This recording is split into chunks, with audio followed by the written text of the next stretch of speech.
नमस्कार, आप देख रहे हैं 22 जिला 22 खबर और मैं हूं आपके साथ शुभेंदु सिंह। और सबसे पहले आपको एक महत्वपूर्ण खबर और बड़ी और सबसे जरूरी खबर आपको बताएं। कोरोना से अनाथ हुए बच्चों के लिए मनोहर सरकार ने मुख्यमंत्री बाल सेवा योजना की शुरुआत की है और मुख्यमंत्री मनोहर लाल ने इसकी घोषणा करते हुए कहा कि अनाथ बच्चों की देखभाल सरकार की प्राथमिकता है और सरकार अनाथ बच्चों को आर्थिक मदद देगी। इस योजना की मुख्य बातें मुख्यमंत्री मनोहर लाल की जुबानी आपको सुनाते हैं। अब इन अनाथ बच्चों की सहायता के लिए हम एक योजना शुरू कर रहे हैं। उस योजना का नाम है मुख्यमंत्री बाल सेवा योजना। तो ये मुख्यमंत्री बाल सेवा योजना में सबसे पहला हमारा दायित्व है कि इन बच्चों की देखभाल चाहे परिवार करे अथवा उनका जो देखभाल का काम है वो बाल देखभाल संस्थानों में हो। यदि परिवार करते हैं तो भी, यदि बाल सेवा संस्थान करते हैं तो भी आर्थिक सहायता देना ये हमारा अपना दायित्व है। तो इसके लिए हमने तय किया है कि जो बच्चे परिवारों में रहेंगे, ऐसे परिवारों में प्रति बच्चा 2500 रुपये प्रति महीने की राशि 18 वर्ष की आयु तक इन ऑर्फन बच्चों को जहां ये पल रहे हैं उनको दी जाएगी। और इसके अतिरिक्त जब ये बच्चा पढ़ाई शुरू करेगा और जब तक 18 साल की आयु तक ये पढ़ाई करता रहेगा अर्थात विद्यार्थी रहेगा, तो इनको 12,000 रुपया प्रति वर्ष अन्य खर्चों के लिए ये दिया जाएगा। जो बच्चे बाल देखभाल संस्थान में रहेंगे उनका पूरा खर्च बाल सेवा संस्थान, जो बाल देखभाल संस्थान हैं, जो कि अभी हरियाणा में 59 हैं, 59, वहाँ सब खर्च होगा। और साथ ही इनके नाम से एक आवर्ती जमा खाता खुलवाया जाएगा। 18 वर्ष की आयु तक प्रति माह 1500 रुपये उसमें जमा करवाए जाएंगे। और जब भी ये बालक नौजवान होकर 21 वर्ष का होगा, छात्र अथवा छात्रा, तो 21 वर्ष की आयु के बाद परिपक्वता राशि ये इनको दे दी जाएगी।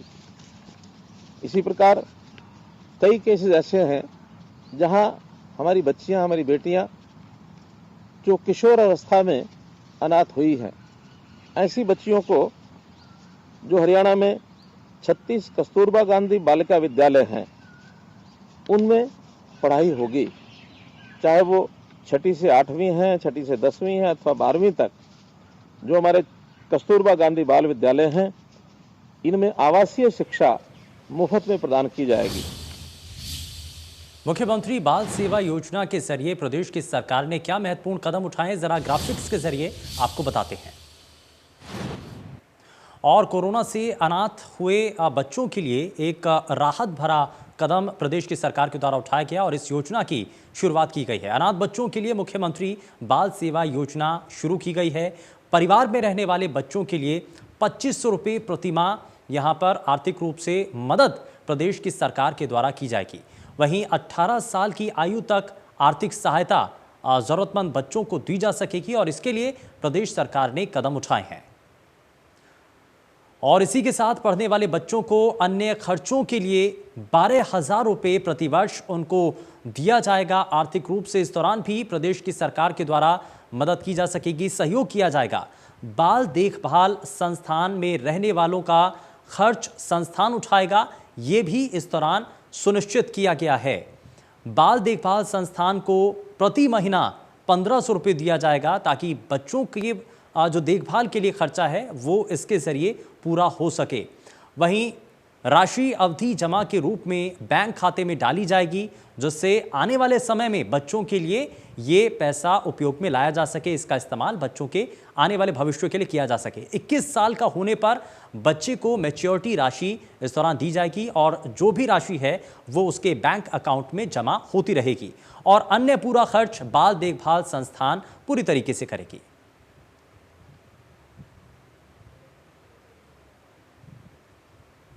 वहीं बेटियों को कस्तूरबा गांधी बाल विद्यालय में आवासीय शिक्षा मुफ्त में दी जा सकेगी। इस दौरान इस पर भी विचार किया गया और प्रदेश की सरकार ने यह भी कदम उठाया है और लड़कियां मुख्यमंत्री विवाह शगुन योजना की लाभार्थी होंगी और इसके तहत जो बेटियां हैं प्रदेश की उनको इस दौरान फायदा मिल सकेगा।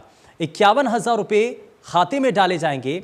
ये भी इस दौरान प्रदेश की सरकार ने इस पर विचार किया और ये एक कोशिश की गई है बेटियों के लिए कुछ करने की। विवाह के समय ब्याज सहित पूरी राशि दी जाएगी। प्रदेश की सरकार के द्वारा ये भी इस पर कदम उठाया गया है। तो कोरोना से जो प्रभाव पड़ा है, जो इसका बुरा असर पड़ा है, उससे कैसे राहत सरकार के द्वारा दी गई है, ये यहाँ पर प्रदेश के मुख्यमंत्री ने कोशिश की है। बीजेपी प्रदेशाध्यक्ष ओपी धनखड़ ने वैक्सीन के विरोध को लेकर कांग्रेस पर निशाना साधा।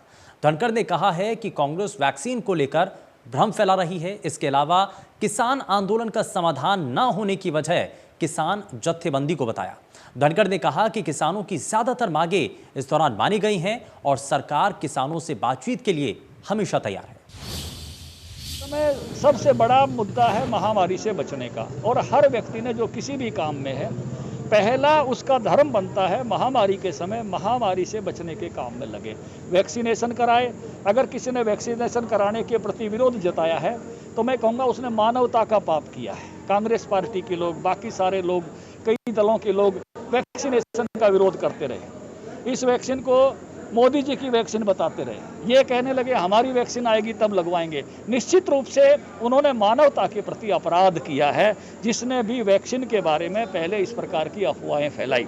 और जो भी कोविड प्रोटोकॉल है वो कोई भी सज्जन है, किसी भी वर्ग से आता है, किसी भी पॉलिटिकल पार्टी से है, किसी भी आंदोलन से जुड़ा हुआ है, उसने कोविड प्रोटोकॉल का पालन करना ही चाहिए। अगर वो कोविड प्रोटोकॉल का पालन नहीं कर रहा है तो कहीं ना कहीं वो जो है मानवता के प्रति उस रास्ते पर बढ़ा हुआ है, अपराध के रास्ते बढ़ा हुआ है। मोदी जी ने तो बहुत पहले ही इन सब का आदर करते हुए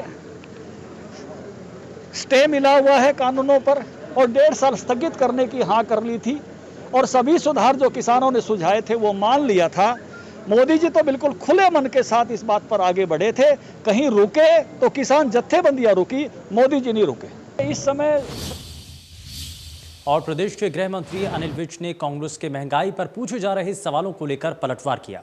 विज ने कहा कि कांग्रेस कोरोना महामारी के बीच सस्ती राजनीति कर रही है। इसके अलावा गृह मंत्रालय ने अफगानिस्तान, बांग्लादेश और पाकिस्तान के किसी भी अल्पसंख्यक समुदाय से संबंध रखने वाले व्यक्ति को भारतीय नागरिकता के लिए आवेदन करने का नोटिस जारी किया है। कांग्रेस का मतलब है आपातकाल में जब सारा देश कोरोना जैसी महामारी से लड़ रहा है, जूझ रहा है,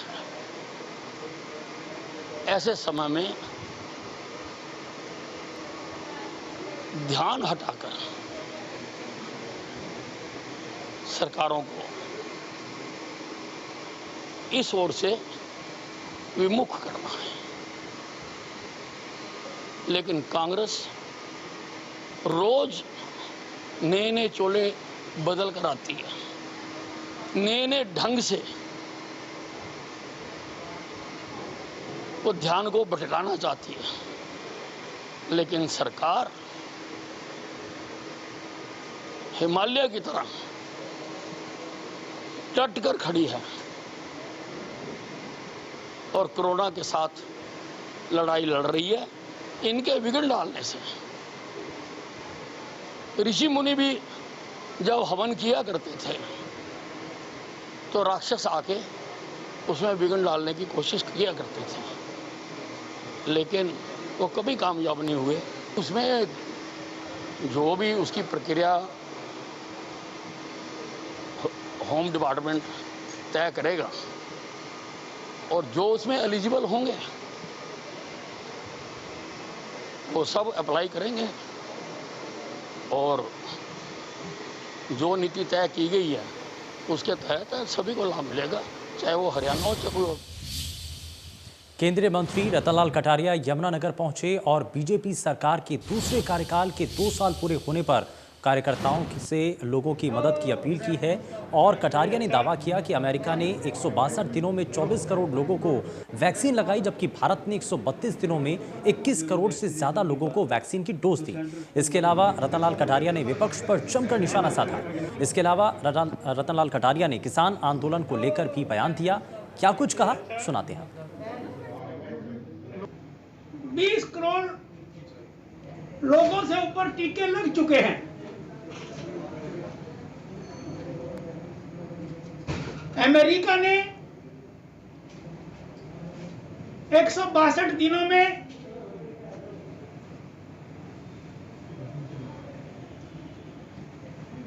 24 करोड़ लोगों को वैक्सीन लगाई है। हमने 132 दिनों में 20.5 करोड़ या 21 करोड़ लोगों को वैक्सीन लगाई है। हमारा वैक्सीन कार्यक्रम अमेरिका से भी तेज चल रहा है। दो मोर्चों पर मोदी सरकार लड़ रही है, 3 मोर्चों पर लड़ रही है। एक तरफ तूफान चल रहे हैं, दूसरी तरफ बीच में ब्लैक फंगस टपक गया है और इसी बीच में सोनिया गांधी, राहुल, प्रियंका वो भी अपना तड़का लगा रहे हैं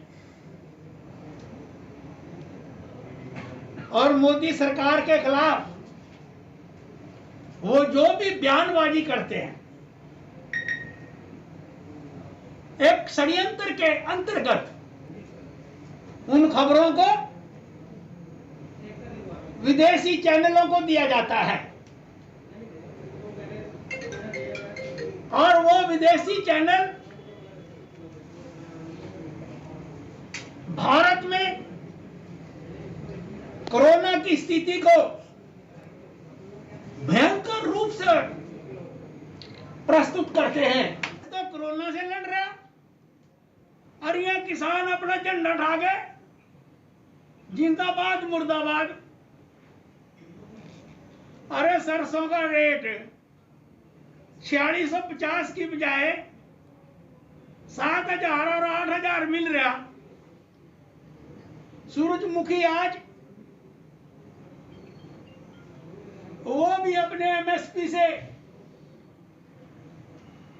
स्वाया रेट पे बिक रही है और 2 साल के अंदर इन 3 कृषि बिलों का किसानों को वो फायदा होगा जिसका हम वर्णन नहीं। हरियाणा के परिवहन मंत्री मूलचंद शर्मा ने बीजेपी सरकार के दूसरे कार्यकाल के 2 वर्ष पूरे होने पर लगातार जो जागरूकता कार्यक्रम है उनकी शुरुआत की है और इस दौरान कैबिनेट मंत्री मूलचंद शर्मा मौजूद भी रहे। राजीव कॉलोनी में निजी संस्था की तरफ से दी गई 5000 कोरोना बचाव किट वितरण का शुभारंभ किया। कार्यक्रम में परिवहन मंत्री ने नगर निगम में सेवा के लिए दिए गए पीने के पानी के टैंकर और दूसरे जरूरी सामान को भी निगम को समर्पित किया और विभिन्न विभागों के कर्मचारियों को कोरोना महामारी में अपनी सेवाएं देने पर सम्मानित किया।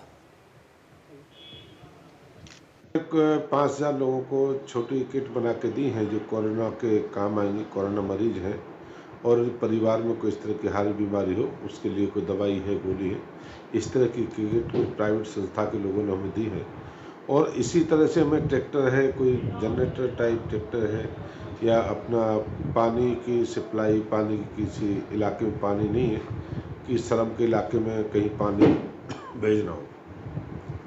और कलम सेवा भारती के रूप में कल का दिन हम मनाएंगे 30 तारीख को और जगह जगह सैनिटाइज का प्रोग्राम है, जगह जगह लोगों को अपना जो कोरोना से कैसे बचना है, कैसे अपना ध्यान रखना है, इस तरह के कई कार्यक्रम हैं। और वहाँ पे किट भी देंगे हम लोगों को और किट देने के साथ साथ एक पत्र भी देंगे जिससे पत्र को जानकारी हो कि कोरोना से बच के रहना है और क्या क्या काम मोदी जी के नेतृत्व में प्रदेश के मुख्यमंत्री मनोहर लाल जी ने इस सब में सेवा भाव से क्या क्या समय जो दिया है और लोगों के प्रति जो जागरूक है, इस तरह के कल के हमारे कार्यक्रम। करनाल से सांसद संजय भाटिया ने कल्पना चावला मेडिकल कॉलेज का निरीक्षण किया। सांसद ने डॉक्टर्स का मरीजों को अच्छा इलाज किए जाने के लिए धन्यवाद किया। सांसद ने कहा कि करनाल में अब स्थिति काफ़ी बेहतर है। सांसद ने कहा कि कल्पना चावला मेडिकल कॉलेज से जैसे ही एक्मो मशीन की डिमांड गई, तुरंत मुख्यमंत्री ने यहां एक्मो मशीन को मरीजों के इलाज के लिए भेजा, जिससे गंभीर मरीजों की सर्जरी हो रही है। वहीं ब्लैक फंगस के मरीजों के उपचार के लिए भी कल्पना चावला मेडिकल अस्पताल में सर्जरी का काम शुरू हो गया है। पहले ब्लैक फंगस की सर्जरी के लिए दूसरे जिलों में जाना पड़ता था। फिलहाल अब करनाल की स्थिति बेहतर है। तो दिल से बताऊं तो मैं धन्यवाद करना चाहूँगा डॉक्टर साहब का और उनकी पूरी टीम का। किस तरह से पेशेंट को ट्रीटमेंट दे रहे थे मैंने अपनी आंखों से देखा और दिल की गहराइयों से धन्यवाद करूंगा मैं अपने बहुत ही सरल और अच्छे इंसान हमारे मुख्यमंत्री मनोहर लाल जी और उनकी दूरदर्शिता को भी सैल्यूट करूंगा कि तुरंत जिस तरह से डिमांड गई उनके पास पहुंचा तो उन्होंने तुरंत एक्मो मशीन को यहाँ पर कल्पना चावला मेडिकल कॉलेज में इंस्टॉल करवाया।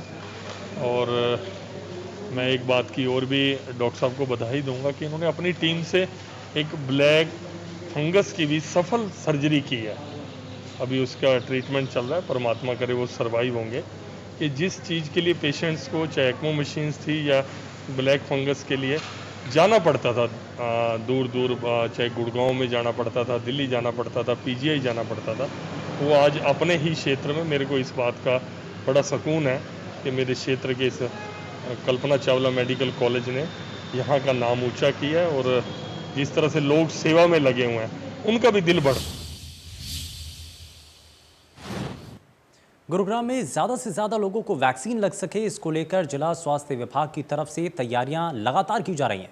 अब गांव-गांव जाकर 18 से ज़्यादा उम्र वालों को लोगों को ज़्यादा से ज़्यादा वैक्सीन लग सके, क्योंकि ज़्यादातर लोग ऐसे गांव में हैं जो स्मार्टफोन इस्तेमाल नहीं कर रहे हैं, जिससे उनका रजिस्ट्रेशन नहीं हो पाता है। इसीलिए गाँव के सरपंच या पंचायत मेंबर्स के नंबर पर ऐसे युवाओं का रजिस्ट्रेशन कर वैक्सीन लगाई जाए, इसकी तैयारी स्वास्थ्य विभाग की तरफ से लगातार हो रही है। बात करने के लिए हमारे साथ मौजूद हैं doctor Virendra Yadav, CM Gurugram. Sir, अभी किस तरह की परिस्थितियां हैं? क्या कोरोना के जिस तरह से एक बड़ी संख्या में मामले सामने निकल कर आए थे, तो वो अब कहीं ना कहीं कोरोना का तांडव अब कमजोर पड़ने लगा है? बिल्कुल, आज संभवतः चौथा ऐसा दिन होगा जब हम 200 से कम कोविड के जो नए केसेस हैं वो आएंगे। तो उम्मीद है कि आने वाले दिनों में हम जो डिक्लाइन की तरफ बढ़ रहे थे वो पूरी तरह से और डिक्लाइन होगा। कोविड के केसेस की, एक्टिव केसेस की संख्या ऑलरेडी हमारी 3000 के आसपास पहुंच चुकी है। मैं उम्मीद करता हूं कि ये इससे भी कम हो जाएगी और कुछ दिनों में कोविड जो संक्रमण है एक बार अपने न्यूनतम स्तर पर वापस आ जाएगा। सर, पंचकुला में पुलिस ने नकली शराब की फैक्ट्री का भंडाफोड़ किया। पुलिस ने 5000 से ज्यादा खाली बोतलों की बरामदगी की है। इंडस्ट्रियल एरिया प्लांट नंबर 101 में इस फैक्ट्री का पर्दाफाश हुआ। पुलिस प्लांट मालिक से पूछताछ कर रही है। पुलिस को अवैध शराब से जुड़े बड़े खुलासे की उम्मीद है। अलीपुर जो HSIDC का इलाका है उसमें 187 नंबर पे हमने परसों रेड किया था और उसमें भारी मात्रा में जो देसी शराब है वहाँ से रिकवर हुई थी। उसकी जब हम इन्वेस्टिगेशन कर रहे थे डीपली, तो उसमें एक एक्यूज ने डिस्क्लोज़र किया कि इससे पहले नकली शराब बनने की जो कार्रवाई थी वो 101 नंबर के इंडस्ट्रियल प्लॉट में भी जारी थी। रेवाड़ी में दिल दहला देने वाली एक वारदात सामने आई। ताऊ के लड़के ने अपने चाचा के लड़कों को गोली मार दी, जिसमें एक की मौत हो गई जबकि दूसरा गंभीर रूप से घायल हो गया। बताया जा रहा है कि पारिवारिक विवाद को लेकर वारदात को अंजाम दिया गया। ये पूरा मामला मुंडनवास का गांव का बताया जा रहा है। वो ऐसा है जी, दूलीचंद और बिमला और भूपेंद्र और उसकी घरवाली कविता और वीर सिंह और सोनू ये झगड़ा कर रहे थे। वो मेरा बड़ा भाई है, तो मैं और उनका लड़का भीम सिंह दोनों चले गए छुटवाने के लिए। उन्हें छुटाओ बताई जाओ, छुटाने के लिए चले गए। पीछे पीछे मेरे बच्चे भी चले गए। धक्का-मुक्की होकर वो फिर ये ना कविता बोले ना मानेंगे, इनका पीतल भर दो। वो रिवॉल्वर निकाल के ले आई वो मोगली से दे दी, वो मोगली ने विजय के मार दी। कल ऑलरेडी वीर सिंह ने निकाल के और साहब फायरिंग हुई। जब हमने तो उन्होंने रुका अंधाधुंध फायरिंग कर, तो मेरे छोर तो एक्सपायर हो गए, एक एडमिट ऑपरेशन हो रहा, वो गोली लग गई। नूंह जिले के छारोडा गांव में मामूली विवाद में एक परिवार पर लाठी, डंडे, सरिया, बंदूक से हमला करने के मामले में पुलिस ने 12 से ज्यादा आरोपियों पर केस दर्ज किया। पुलिस का दावा है कि जल्द ही दबिश देकर आरोपियों को गिरफ्तार किया जाएगा। इस हमले में एक महिला सहित 3 लोग घायल हुए।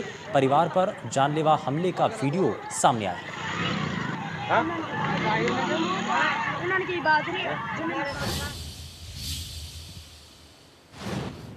सोनीपत के करेवड़ी गांव के सरपंच नरेश हत्याकांड मामले में कन्नू गैंग से संबंधित आरोपी महिला संतोष को रेलवे पुलिस ने गांव करेवड़ी से गिरफ्तार कर अदालत में पेश किया। वहीं पुलिस ने कन्नू गैंग के तार जेल से जुड़े हुए बताए हैं, जिसकी पुलिस जांच कर रही है और पुलिस ने दावा किया है कि जल्द ही अन्य आरोपियों को गिरफ्तार किया जाएगा।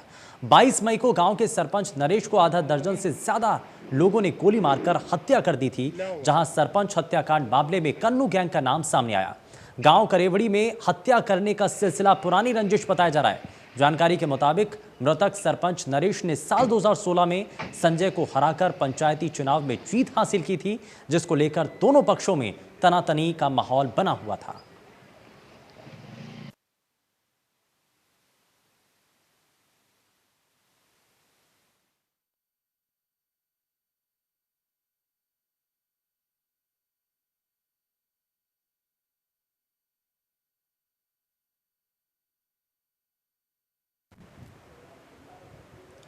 तो करेवड़ी गांव के सरपंच नरेश हत्याकांड मामले में कन्नू गैंग से संबंधित ये जो पूरा मामला है, आरोपी महिला संतोष को रेलवे पुलिस ने गांव करेवड़ी से गिरफ्तार कर अदालत में पेश किया है। वहीं पुलिस ने कन्नू गैंग के तार जेल से जुड़े बताए हैं, जिसकी पुलिस फिलहाल जांच कर रही है और पुलिस ने दावा किया है कि जल्द ही अन्य आरोपियों को गिरफ्तार किया जाएगा। 22 मई को गांव के सरपंच नरेश को आधा दर्जन से ज्यादा लोगों ने गोली मारकर हत्या कर दी है और इस पूरे मामले का खुलासा हुआ और आपसी रंजिश का ये इससे पहले तक मामला बताया जा रहा था, जिसको लेकर के चीजें बदलती हुई लगातार नजर आ रही थी। आगे बढ़ते हैं। कोरोना महामारी पर रोक लगाने के लिए प्रदेश में लॉकडाउन लागू है, लेकिन लॉकडाउन के नियमों में सरकार द्वारा दी गई रियायतों के बाद से कैथल जिले में लॉकडाउन का असर दिखाई नहीं दे रहा है। शहर की सड़कों पर लोग खुलेआम घूमते दिखाई दे रहे हैं। पुलिस के ज्यादातर कर्मचारी चौक चौराहों पर फोन चलाने में व्यस्त दिखाई देते हैं, जिसकी वजह से लोग नियमों का उल्लंघन करते रहते हैं। लगातार कोरोना पॉजिटिव मामले लगातार बढ़ रहे हैं। बात करें डेथ रेशों की तो वो भी लगातार बढ़ रही है। बात करें 30 अप्रैल के महीने की तो उसमें लगभग 11 मौत का आंकड़ा ही था, लेकिन मई के इस महीने में मौत का आंकड़े की बात करें तो 285 की संख्या जो है मौत के आंकड़े की पहुंच चुकी है। सरकार द्वारा बार बार अपील भी की जा रही है, बार बार अभियान भी चलाए जा रहे हैं और लॉकडाउन भी लगातार लगाए जा रहे हैं, लेकिन लॉकडाउन का पालन कैथल व शहरवासी कर रहे हैं या नहीं, ये देखने वाली बात है। मैं मौजूद हूँ कैथल के क्वालिटी चौक पर। यहाँ पर आप बिल्कुल देख सकते हैं किस प्रकार जो लॉकडाउन का पालन है यहाँ पर बिल्कुल भी नहीं किया जा रहा। लोग बेखौफ होकर अपने घर से बाहर निकल रहे हैं। साधन देश में अभी कोरोना का कहर थमने का नाम नहीं ले रहा है कि ब्लैक फंगस ने आक्रमण शुरू कर दिया। नरवाना जैसे ग्रामीण हलके में भी आज ब्लैक फंगस का दूसरा मरीज मिलने से स्वास्थ्य विभाग में हड़कंप मच गया। मरीज की हालत को देखते हुए तुरंत रोहतक पीजीआई रेफर करना पड़ा।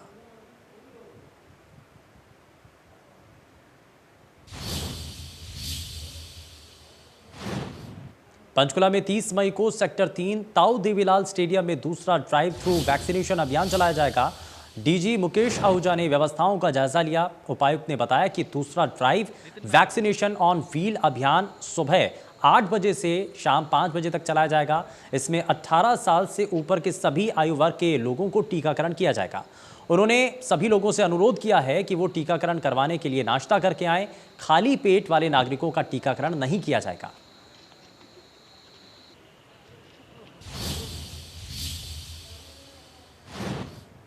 5 जून को कृषि कानूनों को पूरा 1 साल हो जाएगा और इसके लिए किसानों ने भी अपनी रणनीति तैयार की। किसान नेता प्रहलाद सिंह भारूखेड़ा ने चेतावनी दी है कि 5 जून को कृषि कानूनों की प्रतियां जलाई जाएंगी।